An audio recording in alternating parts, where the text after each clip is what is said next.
বিসমিল্লাহির রহমানির রহিম। বাংলাদেশ জমিয়তে আহলে হাদিসের ব্যবস্থাপনায় আয়োজিত মুসলিম জীবনে সুন্নাহর গুরুত্ব শীর্ষক দুদিনব্যাপী আন্তর্জাতিক সম্মেলনের দ্বিতীয় দিবসের এই অধিবেশনের মুআজ্জাজ সভাপতি প্রফেসর ডক্টর আব্দুল্লাহ ফারুক সাহেব, জিদুল মালিকুম সভাপতি বাংলাদেশ জমিয়তে আহলে হাদিস, Sheikh Mohammad his Excellency Sheikh Mohammad Abdul Wahid Al Arifi, advisor to the Ministry of Religious Hajj and Umrah Affairs, Kingdom of Saudi Arabia, His Excellency Sheikh Isa bin Yusuf Al Duhailan, Ambassador of Kingdom of Saudi Arabia in Dhaka,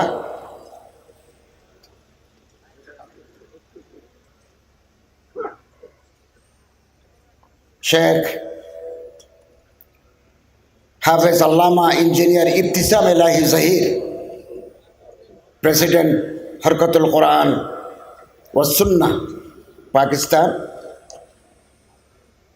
religious attaché of Kingdom of Embassy of Saudi Arabia in Dhaka. আলহামদুলিল্লাহ, আল্লাহ তাআলা শুকরিয়া আদায় করি আজকের এই দুদিন ব্যাপী এই কনফারেন্সে হাজির হতে পারলাম। আল্লাহ তাআলা তৌফিক দিলেন, আলহামদুলিল্লাহ। মানুষের জীবনে, মুসলমানদের জীবনে সুন্নাহর গুরুত্ব অপরিসীম।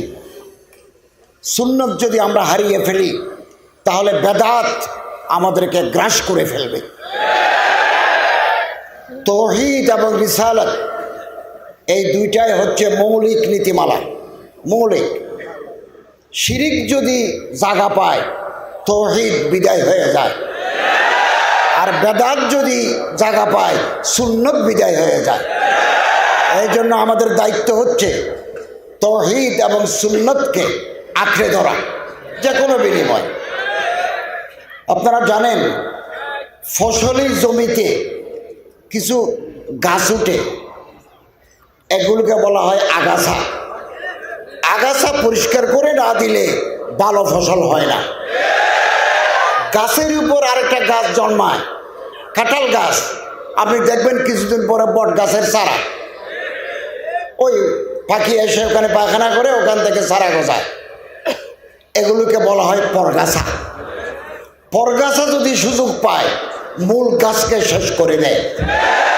আপনি 2025 সালে যদি কাঁঠাল গাছের উপরে বট গাছের চারা দেখেন, এখনই গোড়া কেটে দিতে হবে। আর না হয় 20 বছর পরে, 15 বছর পরে আর কাঁঠাল গাছ থাকবে না, বট গাছই হয়ে যাবে। আমাদের জীবনে আমরা বেদাতের সাথে আপোষ করতে পারি না, শিরিকের সাথে আপোষ নাই। এই ব্যাপারে আমাদের সতর্ক থাকা দরকার। দ্বিতীয়ত, আমি সব জায়গায় বলে থাকি, সেটা হচ্ছে ওয়াহাদাতে উম্মত। আমাদের মুসলমানদের ভিতরে নানা ভিন্ন ভিন্ন মত আছে, থাকতেই পারে, ছিল, আছে, আগামী দিনেও থাকবে। তারপরেও ইসলামের বৃহত্তর স্বার্থে আমাদেরকে কোরআনুল করিমের ছায়ায়, সুন্নতুর রাসূলের ছায়ায় ঐক্যবদ্ধ হতে হবে। By shunning our petty differences, we must unite under the banner of Tawheed and Sunnah to thwart the evil designs of adversaries of Islam. দুশ্মনরা হাসাহাসি করে মুসলমানদের এই পারস্পরিক সংঘাত, পারস্পরিক বিভেদ দেখে তারা মুচকি হাসে, দূরে বসে মুচকি হাসে। ইসলামের গৌরবোজ্জ্বল ইতিহাস আছে আমাদের, কিন্তু দুর্ভাগ্য কিছু কপালে, আমাদের কপালে কিছু কালো তিলকও আছে। ইমাম নসাইকে মুসলমানরাই মেরে ফেললো দামেস্কে। উনি মানাকিবে আলী রাদিয়াল্লাহু তাআলা আনহুর উপরে একটা কবিতা লিখেছেন। তো ইখতিলাফ ছিল, অমুকের উপর কেন লেখেন নাই, একথা বলে মারতে মারতে ওনারা মসজিদে মেরে ফেলল। আরেকজন ইমাম নসাই দুনিয়াতে জন্মগ্রহণ করবেন না, ইবনে জারির তাবারি এই কিতাবুল উমাম ওয়াল মুলুক, কিতাবুর রসুল ওয়াল মুলুক যিনি লিখেছেন, তাকে মুসলমানদের কবরস্থানে দাফন করতে দেয় নাই আরেক মুসলমানের দল। We have no room in our heart to accommodate others. আমাদের অন্তরের ভিতরে জায়গা কম। আমি আমার দল, আমার গ্রুপ ছাড়া অন্য মানুষকে আমি কলিজার ভিতরে জায়গা দিতে পারি না। আমার কলিজা ছোট। আমাদের মুসলমানদের কলিজা বড় করতে হবে। ছোট মনের মানুষ দিয়ে বড় কাজ হয় না। হোক না, আমি আমার তরিকা, আমি আমার আদর্শ মেনে চলবো, কিন্তু ইসলামের বৃহত্তর স্বার্থে দুশমনের সরকুবিকে নিয়ে আমাদেরকে ঐক্যবদ্ধ থাকতে হবে।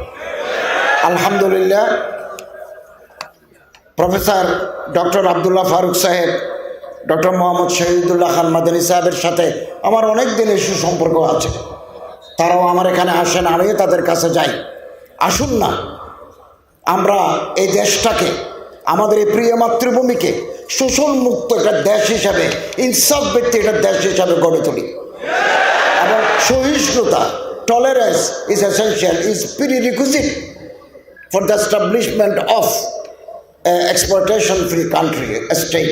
আসুন, ইনশাআল্লাহ আজিজ, আগামী দিনের সুন্দর স্বপ্ন দেখার অভিপ্রায় ব্যক্ত করে আমার বক্তব্য শেষ করছি। আল্লাহ তাআলা আমাদেরকে ঐক্যবদ্ধ থাকার তৌফিক এনায়েত করুন। আমিন।